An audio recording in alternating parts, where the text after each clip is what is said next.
আবার তাঁর অবাধ্য হলো। তাই ঈশ্বর ফিলিস্তিনিদের অধিকার দিলেন তাদের উপর 40 বছর ধরে রাজত্ব করবার। তখন তিনি শিমশন নামের একজন পুরুষকে নির্বাচন করলেন তাদেরকে উদ্ধার করার জন্য।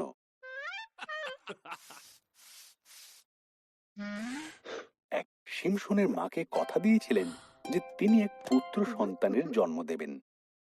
শিমশনকে ঈশ্বরের কাছে 3টি প্রতিজ্ঞা করতে হয়েছিল। সে মদ্যপান করবে না, মৃতদের ছোঁবে না, কখনো নিজের চুল কাটবে না। এই শিমশনকে অত্যন্ত শক্তিশালী করে তুললেন। তিনি একটি সিংহকে হত্যা করলেন এবং মৌমাছিরা সে মৃত সিংহের গায়ে মধু তৈরি করল। শিমশন সে মৃত সিংহটিকে স্পর্শ করলেন এবং ঈশ্বরের কাছে করা প্রতিজ্ঞাগুলির মধ্যে একটি প্রতিজ্ঞা ভঙ্গ করলেন। এমনকি দলিলা নামক মহিলার প্রেমে পড়লেন শিমশন। কেন শিমশন এত শক্তিশালী সেটা খুঁজে বের করার জন্য ফলিস্তীয়রা দলিলাকে প্রচুর অর্থ দেবার আশ্বাস দিল। দলিলা শিমশনকে বারবার জিজ্ঞাসা করতে লাগলো। দলিলাকে বলেই দিল তার শক্তির রহস্য। যদি আমার চুল কাটা যায় তাহলে আমার শক্তিও চলে যাবে। তাই যখন শিমশন ঘুমিয়ে পড়ল, দলিলা একজন মানুষকে ডেকে পাঠালো তার চুল কেটে দেবার জন্য।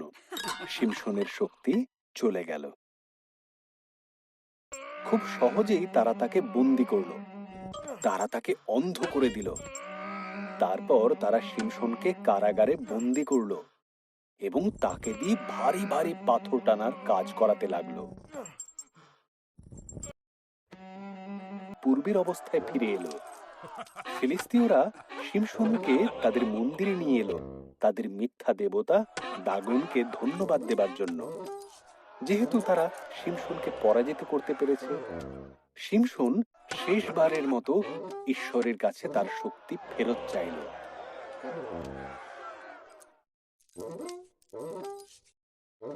মধ্যেখানে দাঁড়ালেন এবং তাতে ধাক্কা মারলেন।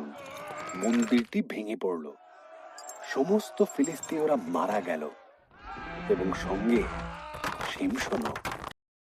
শিমশন তার প্রতিশ্রুতি রাখেনি।